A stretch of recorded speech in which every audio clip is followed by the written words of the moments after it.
기쁨으로 여호와를 섬기며 노래하면서 그의 앞에 나아갈지어다 라고 성경이 말씀하고 있습니다. 오늘도 하나님 앞에 이 거룩하고 복된 주일에 이곳에 나온 우리 성도님들 하나님의 임재를 경험하면서 우리 기쁨으로 우리 그 보좌 앞에 담대히 나아가는 예배가 되기를 바랍니다. 우리 성도의 교제를 잠시 나누도록 하겠습니다. 옆에 분 귀한 분들입니다. 잠시 인사 나누겠습니다. 네, 잘 오셨고 서로 축복해 주시기 바랍니다. 자, 우리 다 자리에서 이제 일어서셔서 하나님을 경외하는 마음으로 우리 찬송함으로 예배를 드리도록 하겠습니다. 23장입니다.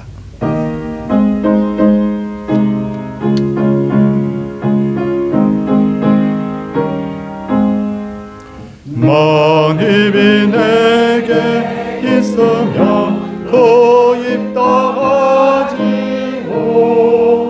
내 구주 주시는 주를 늘 찬송하겠네. 내 죄의 권세 깨뜨려 그 결박 푸시고 이 추한 마음을 비로소 온전케 하셨네.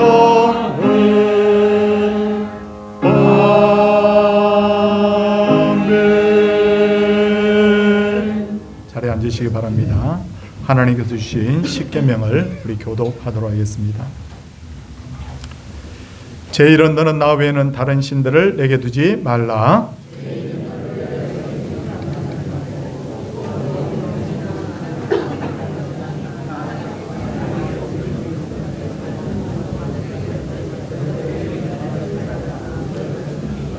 제3은 너는 내 하나님 여호와의 이름을 망령되게 부르지 말라.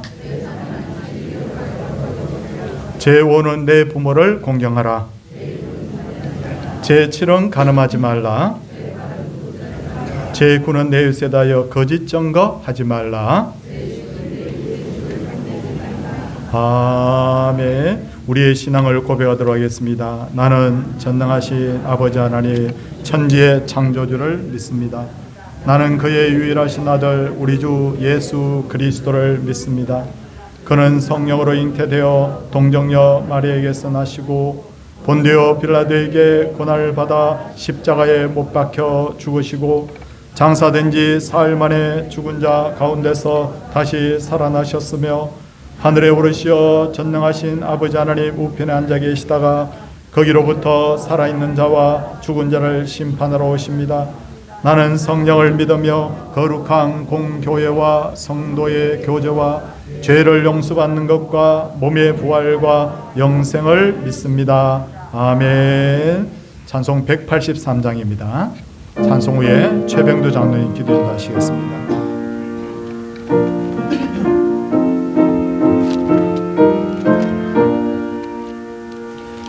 빈들의 마른 불같이 시들은 나의 영혼 주님이 약속한 성경 간절히 기다리네. 가물음의 마른 땅에 단비를 내리시고 성령의 단비를 부어 새 생명 주옵소서. 반가운 빗소리 들려 산천이 춤을 추네.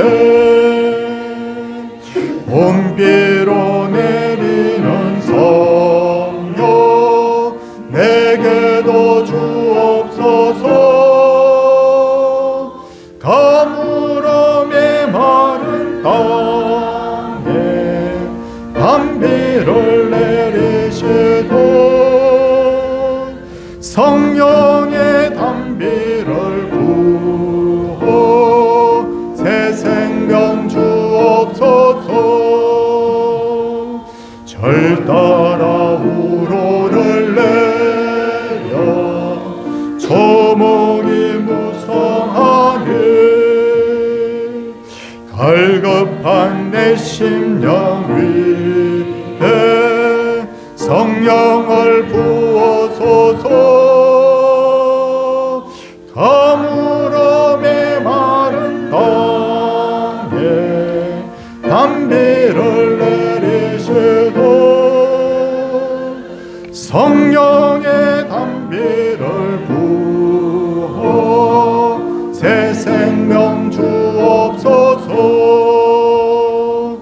참되신 사랑의 언약 어길 수 있사오랴. 오늘의 업적한 은혜 주실 줄 믿습니다. 가물음에 마른 땅에 단비를 내리시던 성령의 단비를 부어 새 생명 주옵소서.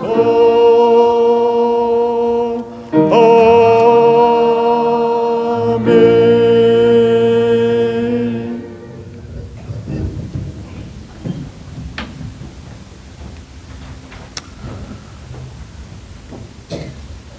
태초에 하나님이 천지를 창조하시고 그 창조된 창작물들이 시절을 쫓아 풍성하고 아름답게 변해가는 이 아름다운 계절, 참으로 체험이 풍부한 이 계절에 이 귀한 날, 복된 날을 허락해 주셔서 하나님의 전에 나와 예배할 수 있는 귀한 날을 허락하심을 감사드리옵나이다. 그 세상에 무엇보다도 하나님을 가장 기쁘게 하는 일이 우선인 저희들에게 이 날을 하나님 앞에 드릴 수 있도록 날을 정해주신 거 참으로 감사드리옵나이다. 사랑이 많으신 하나님 아버지, 지난 한 주간 동안도 세상 가운데 살면서 참으로 하나님께서 원치 않는 일에 우리들이 행하지는 아니하였는지 이 시간 돌아보는 시간이 되게 해 주시옵소서. 오직 십자가 보혈 아래에서 우리의 마음이 정결케 되기를 원하옵나이다. 하나님 아버지, 이 세상 가운데 살면서 참으로 알고 지은 죄 모르고 지은 죄들을 많이 쌓옵나이다. 아버지 하나님, 믿는 자로서의 그 구원이 우리들에게 정해져 있다 할지라도 우리의 행실이 하나님을 기쁘게 하는 데 쓰임받는 행실로 살아갈 수 있도록 성령 하나님께서 인도해 주시옵소서. 하나님 아버지, 다섯 처녀처럼, 이 어리석은 다섯 처녀처럼 예수님 오실 때 기름이 떨어져 따라가지 못하는 어리석음을 범하지 않게 하시고 살아가면서 늘 준비하는 인생 되게 하여 주시옵소서.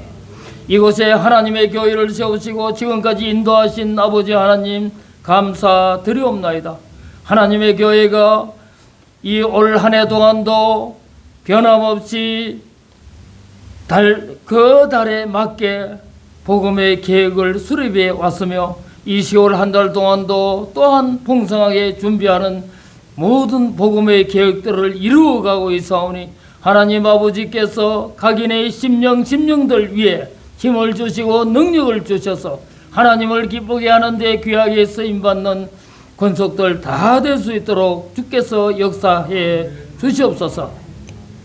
사랑이 많으신 하나님 아버지, 오늘도 아버지 하나님 주의 전에 나와 예배 드릴 때 성령의 불길이 이 자리에 임하게 해 주셔서 상하고 애통하고 갈급한 심령들이 소생을 받게 하시고 또한 질병으로 고통받는 이 환우들에게 이 치료의 광선을 비추어 주시옵소서.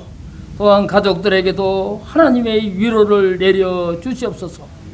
하나님 아버지, 가족과 사업과 생활에 도단한 가시들 은근히 이 찔림이 있는 이 상황들을 주께서 제거해 주셔서 이 땅에 살아가는 삶이 형통의 길로 이루어갈 수 있도록 성령께서 역사해 주시옵소서. 주님을 바라보면서 위로를 받게 하시고 주님을 바라보면서 소망을 얻는 귀한 예배의 시간이 되게 해 주시옵소서. 사랑이 많으신 하나님 아버지 감사드리옵나이다. 오늘 지금까지 인도하신 하나님 감사드리옵나이다. 우리 교회가 끊임없이 주님 오시는 그날까지 주님을 섬기고 받드는 귀한 예배가 되게 해 주시옵소서. 특별히 세우신 신수철 목사님 능력의 장중에 붙들어 주시옵시며 가족을 붙들어 주시옵시며 하나님 아버지를 섬겨나갈 때 힘이 날 수 있도록 성령께서 역사해 주시옵소서. 말씀을 통하여서 모이기에 힘쓰고 전도하기에 힘쓰고 봉사하는 데 힘쓰고 하나님 아버지 서로 격려하며 하나님의 교회를 이루어가는 데 힘쓰는 전 교인들이 되게 하여 주셔서 교회가 행하는 모든 일들이 주 안에서 형통이 이루어질 수 있도록 역사해 주시옵소서. 뭉쳐서 할 수 있는 일은 하면 되는 줄 믿사오니 하나님 아버지 서로 격려하고 칭찬하고 서로 사기를 돋우고 언론에 갈 수 있게 해 주시옵소서. 하나님 아버지 우리가 10월 한 달 동안에는 여러 가지 행사가 있습니다. 이 10월 다음 주에는 구역 연합 예배가 있습니다. 구역들이 다 참석하여서 이 예배를 드릴 수 있도록 구역 연합 예배가 풍성히 드려줄 수 있게 해 주시옵소서. 또한 하나님 아버지 효도 관광을 준비하고 있사옵나이다. 조성진 장로님이 주관하는 효도 관광, 이 효도 관광이 참으로 은혜 가운데 잘 될 수 있도록 좋은 날씨를 주시고 모든 일이 주 안에서 형통히 진행돼 갈 수 있도록 하나님께서 역사해 주시옵소서. 하나님 아버지 내일부터 시작하는 노예, 내일 노예가 있사오니 노예에서도 좋은 결과를 이루어질 수 있도록 하나님께서 역사해 주시옵소서. 성경 백독 지금 우리 교인들이 도전하고 있사옵나이다. 하나님 아버지 참으로 성경 책갈피가 무거워서 아직까지 뚜껑을 열지 못하는 성도들도 있는 것 같사오니 하나님 아버지께서 어떠하시든지 이 말씀에 가까이 가서 참으로 하나님을 접할 수 있는 계기가 되게 하시고 심령의 위로를 받고 심령의 복을 받는 참으로 귀하고 복된 자 되게 해 주시옵소서. 세상에 하나님 아버지 참으로 저 예수님이 태어난 저 예루살렘에 지금도 살상이 저질러지고 있사온데 하나님 아버지 그곳에 전쟁을 멈추게 해주시고 참으로 세상이 말할 수 없는 고통에 휘말려 가고 있사오니 성령 하나님께서 역사해 주시옵소서. 국내에도 사정이 여의치 않사옵나이다. 하나님 아버지 이 땅 위에도 하나님께서 간섭하시지 아니하면은 해결될 수 없사오니 성령 하나님 아버지께서 간섭해 주시옵소서. 아버지 하나님 모든 세상의 일은 사람이 계획할지라도 그 걸음을 하나님 아버지께서 인도하신다고 하셨사오니 주님 앞에 매달려 주님 앞에 언언하고 주님과 상의해서 모든 일을 해나갈 수 있는 저희들 다 되게 해 주시옵소서. 오늘도 우리가 이 예배를 드릴 때 오직 주 예수 그리스도를 만나는 시간이 되게 하시고 위로의 시간이 되게 하시고 평화의 시간이 되게 해 주시옵소서. 할렐루야 찬양대가 하나님 앞에 찬양을 드리옵나이다. 아버지 하나님 이 찬양을 통하여서 우리 교회가 한마음 한뜻이 되게 하시고 찬양 가운데 하나님의 그 크신 단비의 은혜를 입는 귀한 시간 되게 해 주시옵소서. 모든 말씀 예수 그리스도의 이름으로 기도드리옵나이다. 아멘.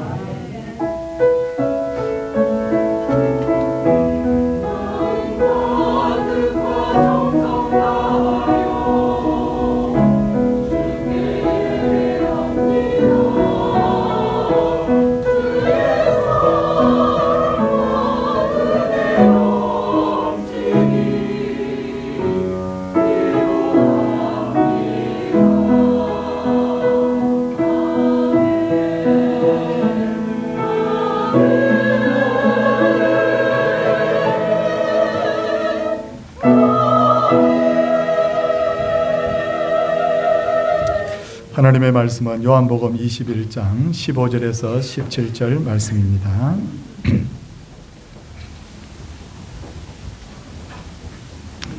요한복음 21장 15절에서 17절.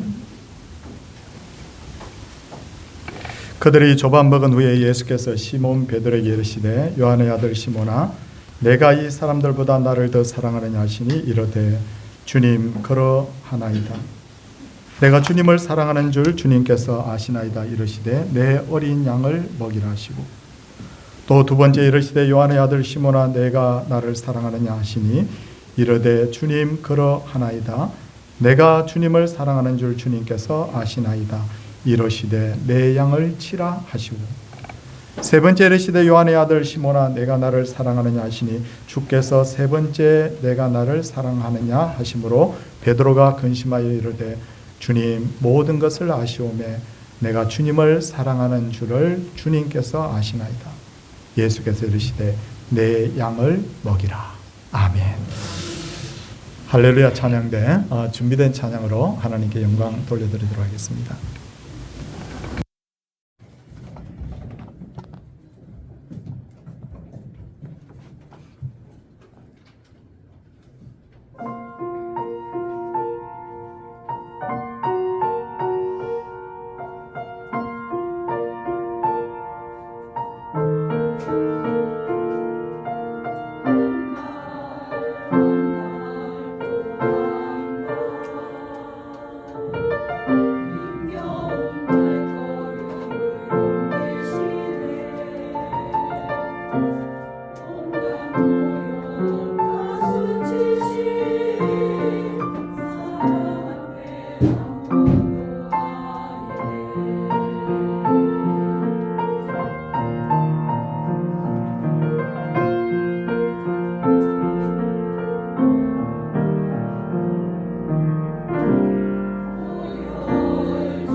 하나님께서 기뻐 받으실 줄 믿습니다.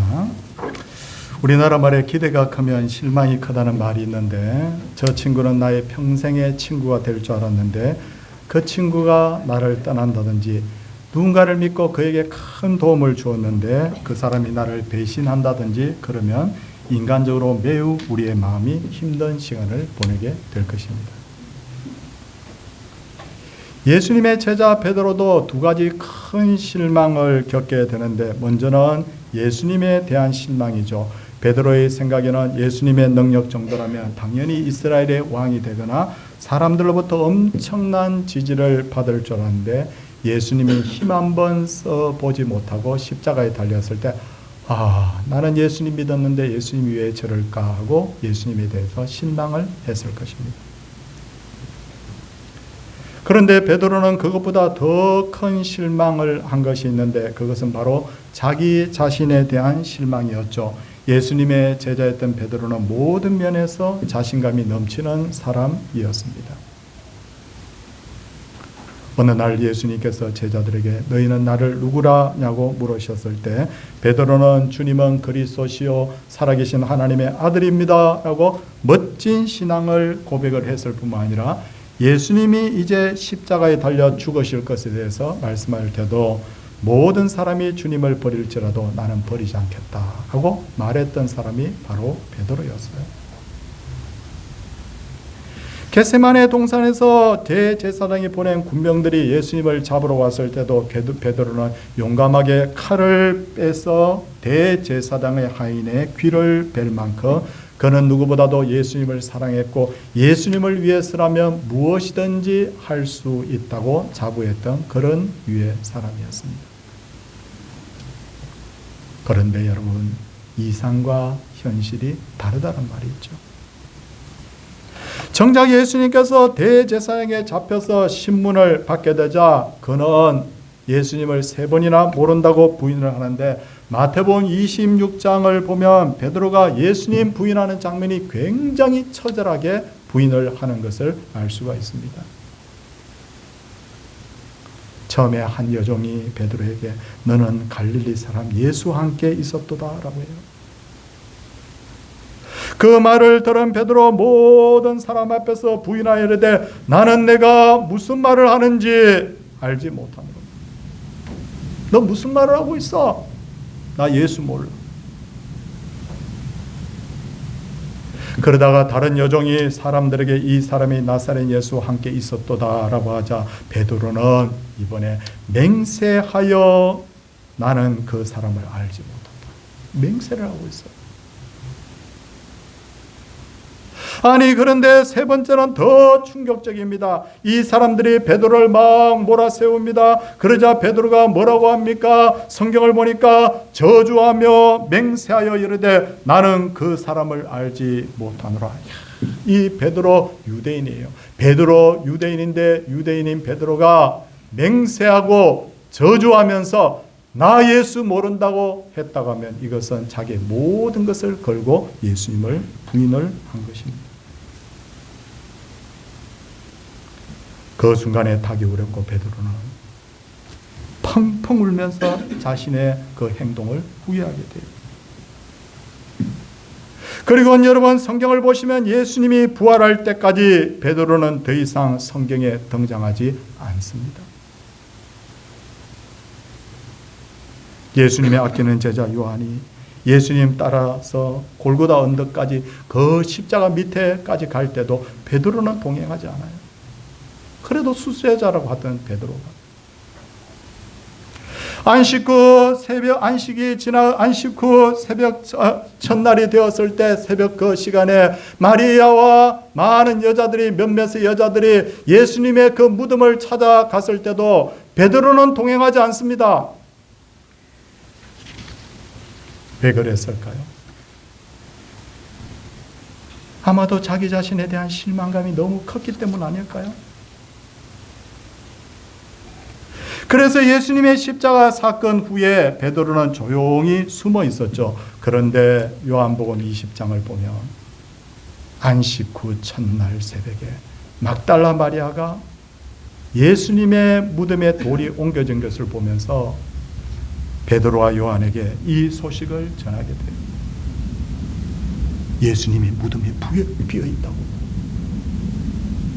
베드로와 요한은 예수님의 무덤으로 달려가서 그 빈 무덤을 다 확인합니다. 베드로는 그 무덤 안에까지 들어가 봅니다. 그리고 안식 후 첫날 저녁에는 예수님께서 직접 베드로와 제자들이 숨어있던 방에 나타나셔서 너희에게 평강이 있을지어다 라고 하시고는 자신의 손과 옆구리를 제자들에게 보여주시면서 제자들과 대화도 나누세요.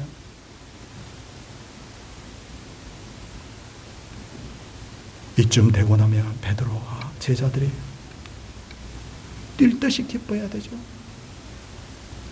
와, 예수님 부활했습니다 여러분 하면서 아마 방문을 열고 뛰쳐나가서 거리에 나가서 예수님이 부활하셨다고 전해야 되잖아요.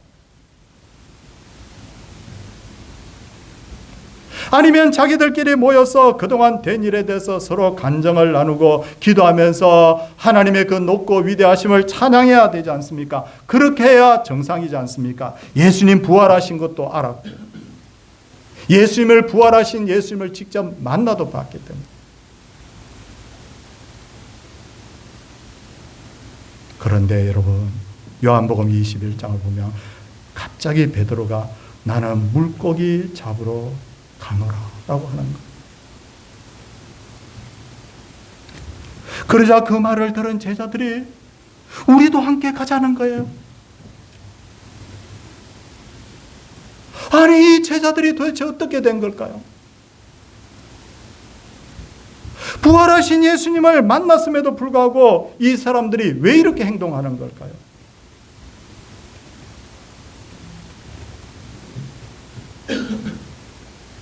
저는 그들은 아마 스승이고 메시아이신 예수님을 저주하고 맹세하고 부인하고 도망갔기 때문에 비록 예수님이 부활을 했지만 우린 더 이상 예수님 앞에 설 용기가 아마 나지 않았지 않을까요? 저는 그렇게 봅니다.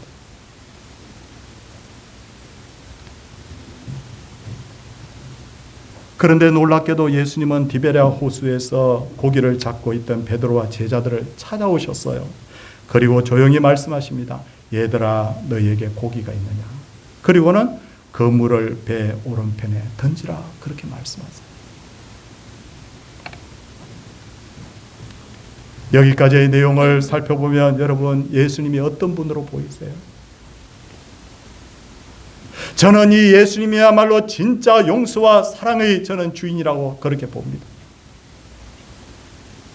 생각해 보세요. 우리는 평소에 아주 친하게 지내던 사람, 아니 20년, 30년을 가까이 지내던 사람도 나에게 잘못해서 상처 주는 말 한마디만 하면 그 사람하고 나하고 평생 원수로 지냅니다. 내가 너무너무 친하다고 생각했던 그 친구, 내가 도와줬던 그 친구가 내가 어려움에 정작 처하니까 나를 저주하고 나를 모른다고 여러분 맹세까지 한다면 여러분 우리는 과연 그 사람을 어떻게 대할 수 있겠습니까? 넌 나 친구 아니야 그러지 않겠습니까?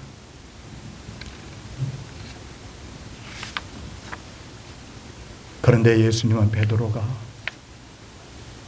저주하고 맹세하면서 예수님을 모른다고 3번이나 부인을 했음에도 불구하고 베드로에게 단 한 번도 야, 너 왜 그렇게 했냐? 물으시지 않아요. 책망도 안 하셔. 아무리 성경을 읽어봐도 예수님께서 이 일에 대해서 언짢아 했다는 기록이 하나도 없어요. 그냥 제자들의 거물을 다 덮어주고 용서해 주십니다.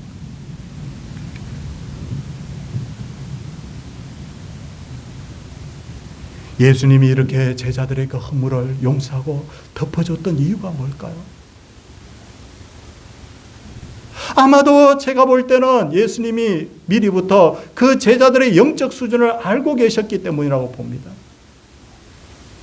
겟세마네 동산에서 예수님께서 제자들에게 기도하시는 그 자리에서 뭐라고 말씀하셨죠? 시험에 들지 않게 깨어 기도하라. 마음은 온유로 돼 육신이 약하도다.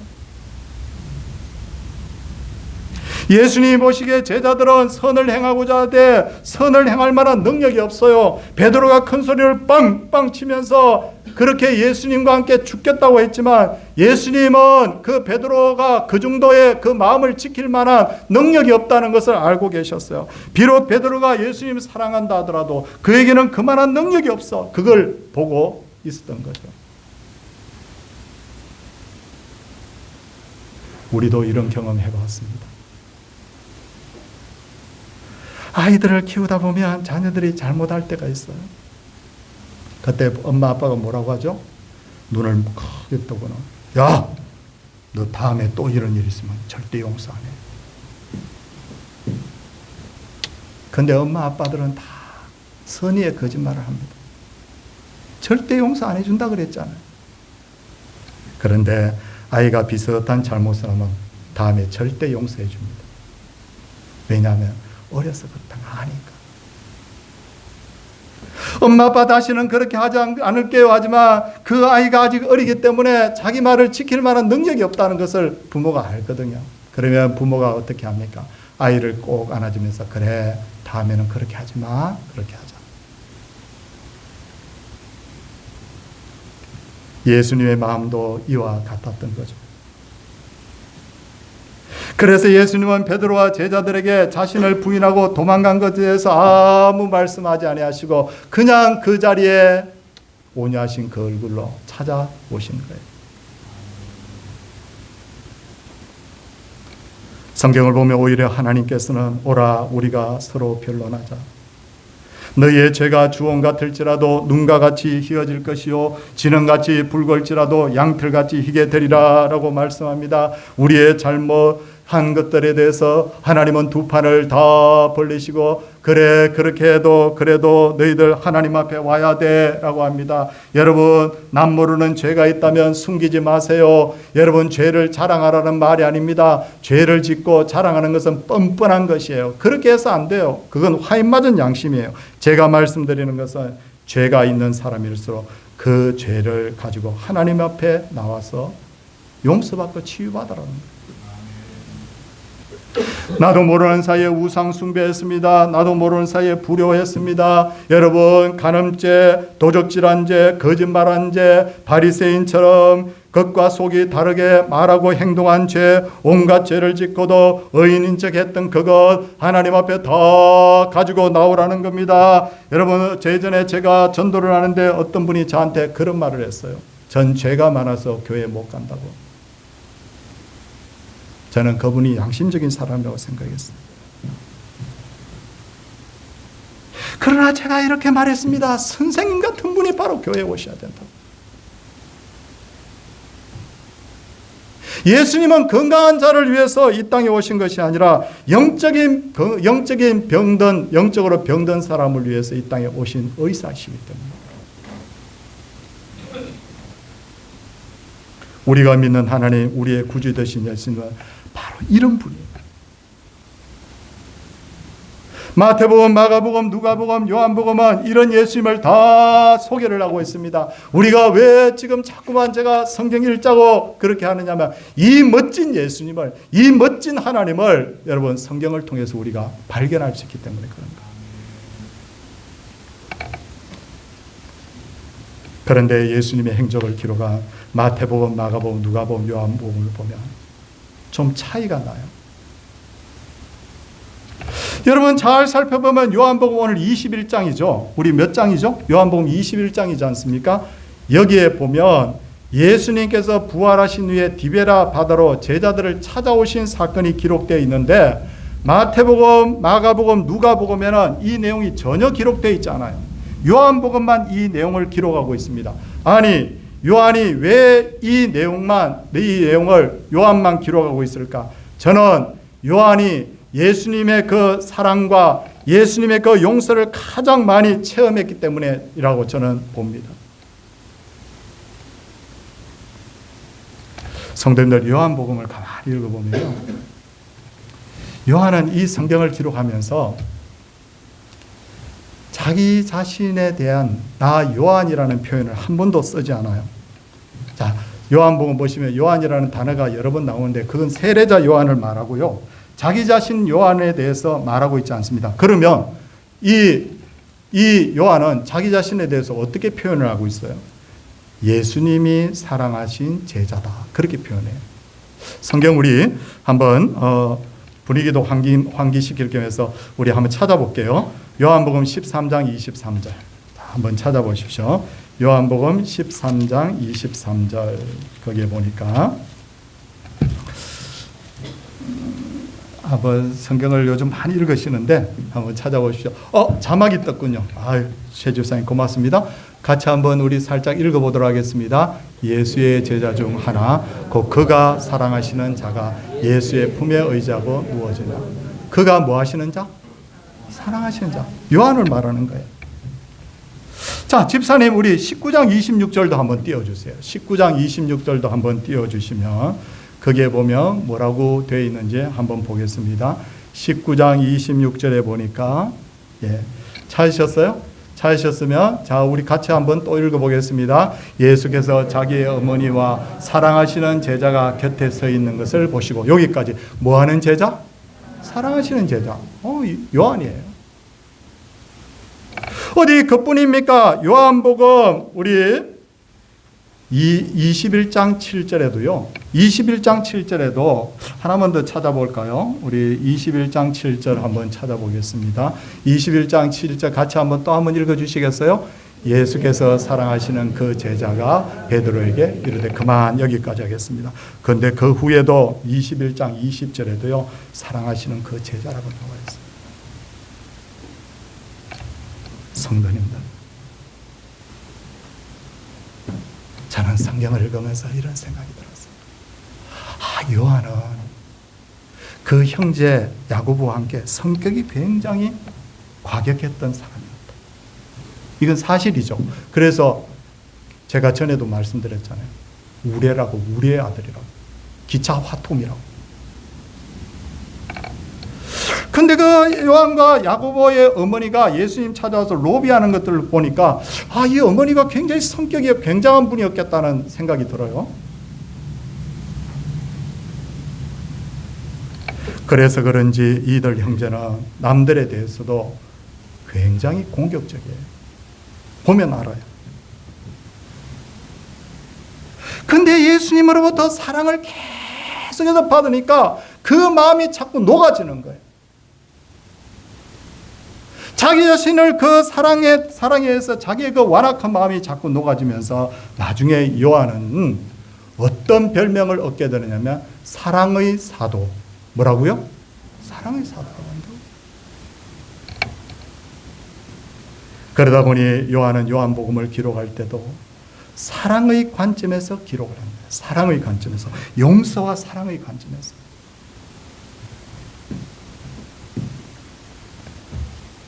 제가 성경을 세워보니까 마태복음에는 여러분도 나중에 한번 세워보면 제가 조금 틀릴 수도 있지만 제가 세워본 바로는요. 마태복음에는 사랑이라는 단어가 14번 나와요. 기억하세요? 몇 번 나온다고요? 14번. 근데 마가복음에는 7번. 누가복음에는 18번. 합해서 14, 7, 18 더하니까 총해서 38번. 이 세 복음서예요. 근데 요한복음에는 49번이 나와요. 한 장 한 장 넘길 때마다 전부 다 사랑이에요. 요한이 만난 예수님은 어떤 예수님이냐? 용서 사랑의 예수님이었다는 거죠. 그래서 요한은 이 요한복음 21장의 이 내용을 인상 깊게 기억하고 성령의 감동을 받아 기록한 겁니다.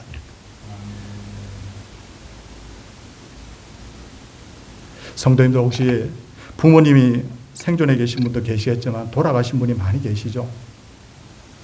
근데 형제들하고 한번 부모님에 대해서, 특히 아버지에 대한 인상에 대해서 한번 대화를 해보신 적이 있나요? 저도 대화를 한번 해본 적이 있어요. 어떤 형제는 우리 아버지는 굉장히 엄하신 분이야. 그래요.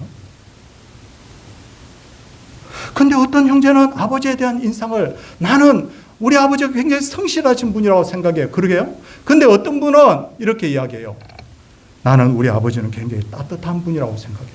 아니, 그 아버지가 한 분인데 형제들이 생각하는 아버지에 대한 이미지가 다 다른 거예요.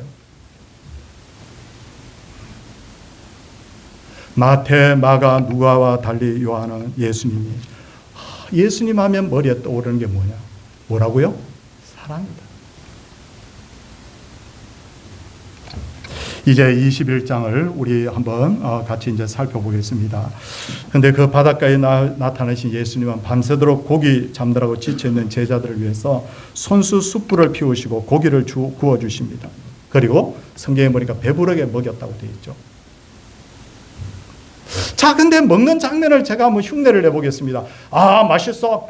이렇게 먹었을까요? 아니면 면목이 없어서 고기를 푹 숙여 먹였을까요?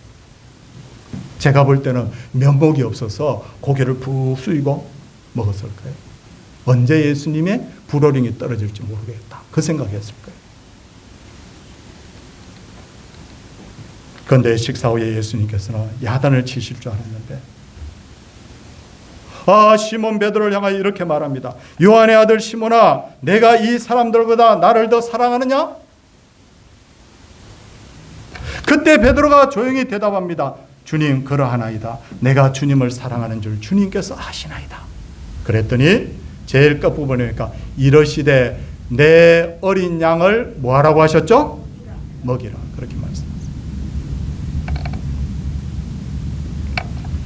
그리고는 예수님이 다시 베드로에게 묻습니다. 요한의 아들 시몬아, 내가 나를 사랑하느냐? 그랬더니 주님, 그러하나이다. 내가 주님을 사랑하는 줄 주님께서 아시나이다 라고 대답했더니 그때 여러분 그 성경 구절 끝에 보니까 뭐라고 되어 있습니까? 이러시되 내 양을 뭐하라고요? 치라라고 되어 있군요. 좀 전에는 뭐하라고 했죠? 먹이라고 그랬는데 이번엔 치라고 하시는군요. 세 번째 묻습니다. 요한의 아들 시몬아, 내가 나를 사랑하느냐? 세 번이나 물으니 요한은 근심하며 이르되 주님, 모든 것을 아시오며 내가 주님을 사랑하는 줄을 주님이 아시나이다 합니다. 그때 예수님께서 뭐라고 말씀하십니까? 예수께서 이르시되 내 양을 뭐라고요? 먹이라고 그래요. 양을 먹이는 것을 보양이라고 표현한다면 양을 치는 것을 보호라고 좀 표현하고 싶어요. 자, 시편 23편을 한번 돌아가서 보면요. 거기에 보면 어떤 표현이 들었냐면 주의 지팡이와 막대기가 나를 안위하시나이다. 주의 뭐와 뭐죠? 지팡이와 막대기. 이스라엘의 목동은 두 가지를 들고 다닙니다. 하나는 지팡이, 하나는 뭘 들고 다녀요? 막대기. 그럼 지팡이는 뭘 하느냐면 양떼를 안전하게 쭉 이렇게 몰아가서 푸른 풀밭과 물가로 인도하는 걸 때 사용해요. 근데 막대기는 그냥 이런 막대기가 아니에요. 몽둥이에요. 그 몽둥이로는 뭘 하느냐면 외부의 적으로부터 양떼를 보호하는 거예요. 그러니까 예수님께서 너 양을 치라, 양을 먹이라고 하신 이유, 그것은 무슨 의미냐면 너는 지금부터 이스라엘의 목자가 되어서 지팡이를 가지고 양들을 푸른 풀밭으로 인도해야 돼. 하나님께로 인도해야 돼.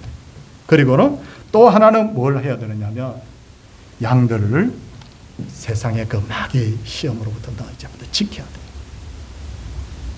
그렇게 말씀하신 거예요.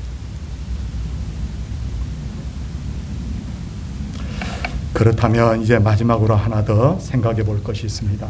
왜 주님께서는 세 번이나 내가 나를 사랑하느냐고 물으셨을까요? 왜 베드로로부터 내 양을 먹이고 치라고 그 사랑한다는 대답을 듣고서야 왜 먹이고 치라라고 왜 그렇게 하셨을까요? 제가 요한하고 베드로하고 자꾸 헷갈리는데 베드로에게 왜 그렇게 하셨을까요? 여러분들 알아서 이렇게 좀 잘 들어주시면 좋겠습니다. 그건 뭐냐면요, 기억하십시오. 모든 사명자의 헌신의 동기는 사랑이어야 된다. 모든 헌신자, 모든 헌신의 동기는 뭐라고요? 사랑이 돼야 된다. 교회 봉사를 하는데 일을 하는 스타일을 보면요, 어떤 사람은 책임감 때문에 일하는 사람이 있어요. 일은 잘해요. 근데 책임감만 가지고 일을 하게 되면 그 사람의 마음속에 기쁨이 없어요. 일이 짐이 돼요. 근데 어떤 사람은 일을 하는데 남의 눈을 너무 의식을 합니다. 사람들이 인정을 해주면 막 신이 나는데 사람들이 조금만 싫은 소리를 하면 막 힘들어합니다. 그 사람의 스타일은 뭐냐면 하나님보다 사람을 더 생각합니다. 일은 똑같이 하는데, 세 번째는 어떤 사람이 있습니까? 하나님이 무서워서 마지못해서 일을 하는 사람이 있어요. 혹시 내가 하나님께서 맡기신 일을 하지 않으면 매를 맞으면 어떡하지? 오늘 주일인데 교회 안 가면 하나님께서 나에게 벌을 내리시면 어떡하지? 그게 돼서는 안 돼요. 여러분, 네 번째 스타일의 사람은요, 하나님이 주신 은혜가 너무 고마워서 감사해서 하나님의 그 사랑 때문에 내가 하나님의 일을 한 거예요. 봉사하는 거예요. 그 사람의 마음에는 뭐가 있느냐면 기쁨이 있고 보람이 있고 감사가 있는 진짜 행복한 사람이 되는 거예요. 우리 주님께서 베드로에게 원하셨던 것이 뭐냐면 바로 이거예요. 이 마음.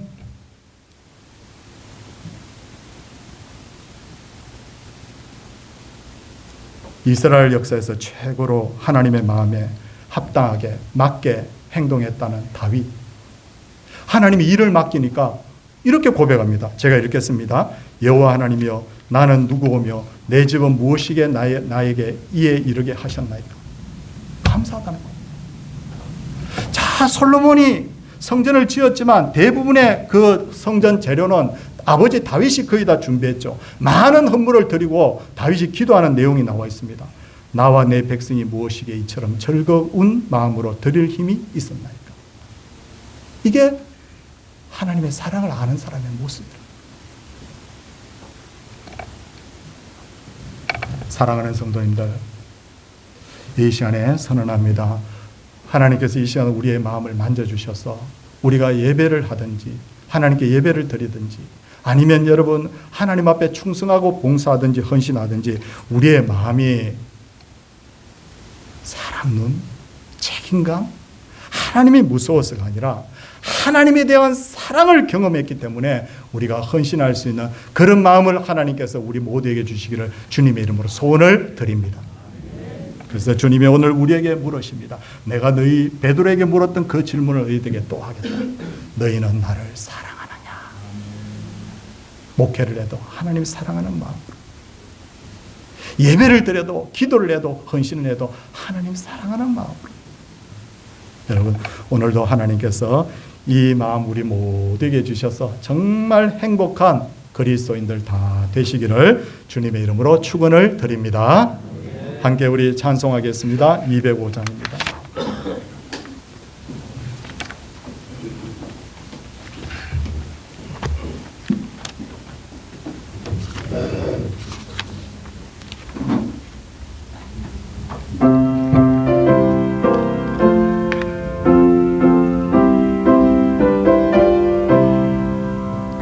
주 예수 거신 사랑 늘 말해주시오. 나 항상 듣던 말씀 또 들려주시오. 접해지 않는 전부 주 예수 계신 곳 나 밝히 알아듣게 또 들려주시오.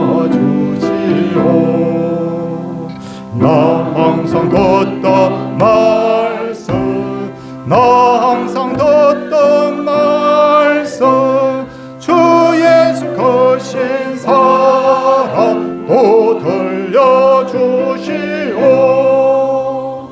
아침에 있을 방울 쉬 사라짐 같이 내 기억 부족하여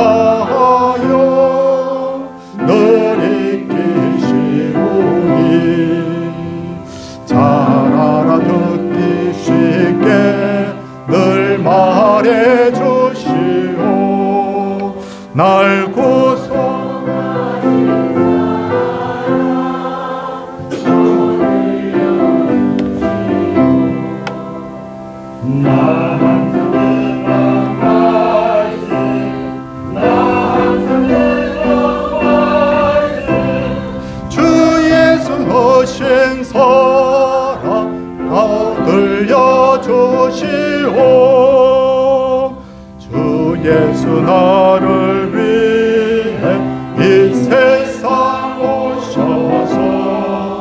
날 구속하신 오늘 말하여 주시오. 나 같은 사람 위해 주 보혈 흘렸네. 이 복스러운 말씀 또 들려주시오. 나 항상 듣던 말씀, 나 항상 듣던 말씀, 주 예수 거신 사랑 또 들려주시오. 이 세상 헛된 영화 날 미워할 때에 주 예수 거신 사랑 늘 들려주시오. 천국의 빛난 영광 내 눈에 비칠 때 주 예수 거신 사랑 또 들려주시오. 나 항상 듣던 말씀, 나 항상 듣던 말씀, 주 예수 거신 사랑 또 들려주시오.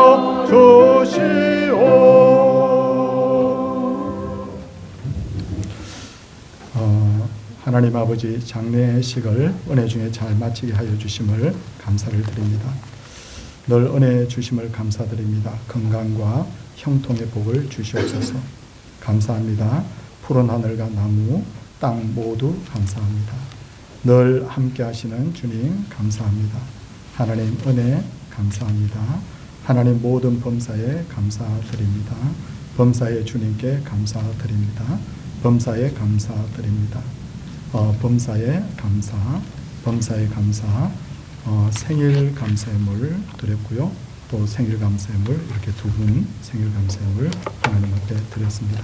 손을 모으고 기도하겠습니다. 하나님, 우리가 예수 믿는 것이 하나님 단순히 하나님이 무서워서 혹은 책임감 때문에 혹은 남이 눈이 의식되기 때문에 하나님을 믿고 봉사하는 것이 아니라 정말 주님의 용서와 사랑을 알기 때문에 그 사랑에 감동된 마음으로 예배 자리에 나오고 또 하나님 앞에 맡기신 일에 충성하기를 원합니다.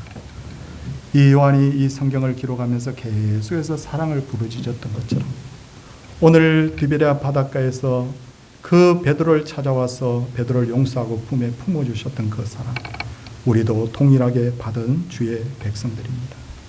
하나님, 이 사랑합니다 라는 고백이 우리의 아버지 평생의 우리의 신앙 고백이 되게 하여 주시옵시고, 이를 통하여서 우리가 기뻐하며 감사하며 진정으로 즐거워하며 행복한 그리스도인들 될 수 있도록 하나님 은혜 베풀어 주시옵소서. 이렇게 감사하며 주님을 섬길 때 몸에 들어왔던 병들이 떠나가게 하여 주시옵시고, 고통들이 사라지게 하여 주시옵시고, 불편한 것들이 온전하여지게 하여 주시옵시고, 아버지 하나님 근심하고 한숨 쉬고 기도하는 문제들이 은혜 중에 다 해결되는 그런 놀라운 역사가 있게 하여 주시옵소서. 이 대한민국의 교회들이 주님 더욱 사랑하는 교회들이 되기를 원합니다. 전 세계 열방의 모든 전쟁들이 일소되게 하여 주시옵시고, 이 땅이 평화의 땅이 되어서 저희가 더 힘껏 땅끝까지 이르러 주의 복음 전할 수 있도록 하나님 우리의 마음속에 성령으로 역사하여 주시옵소서. 사랑해 주는 우리 성도님들의 생업을 위하여 기도합니다. 가정을 위해 기도합니다. 평강을 주시고 복되게 하여 주시고 형통케 하여 주심으로 말미암아 하나님 바깥 세상에서는 노도 강풍이 불지만 내 마음속은 주님의 마음으로 주님으로 말미암아 평안하다라고 고백하는 그런 우리 성도님들의 마음과 가정과 생업 되게 하여 주시옵소서. 사랑해 주님, 오늘도 우리 교회가 늘 형통의 복을 누리기를 원하고 평강을 누리기를 원하옵고, 아버지 하나님 주의 이름으로 하는 모든 일들에 그리스도인들의 주님 참 헌신과 참 하나님이여 은혜가 있도록 주여 역사하여 주시기를 간절히 바라옵고 원합니다. 귀한 예물 드렸습니다. 하나님 받아 주시옵소서. 11조 드린 귀한 분들이 있습니다.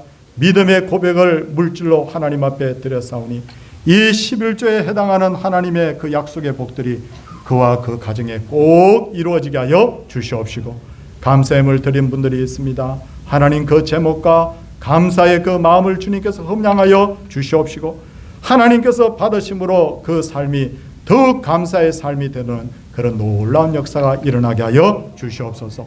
생일을 맞은 두 분이 계십니다. 하나님이여, 여기까지 인도하심을 감사드리옵고 앞으로의 삶도 에녹과 같이 하나님께서 동행하여 주시옵소서.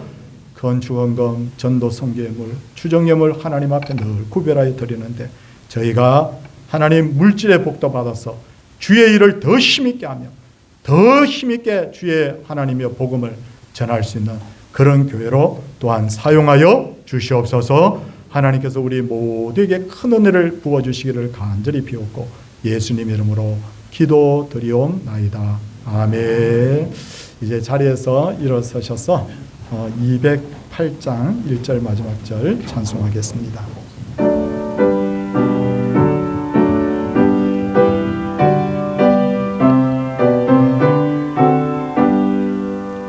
내 주의 나라와 주 계신 성전과 피 흘려 사신 교회를 늘 사랑합니다. 하늘의 영광과 베푸신 은혜가 진리와 함께 영원히 시온에 넘치네. 아멘.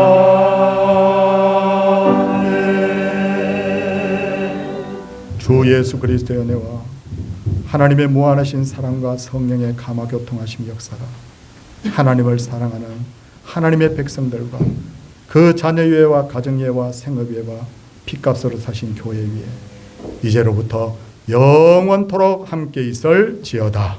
아멘.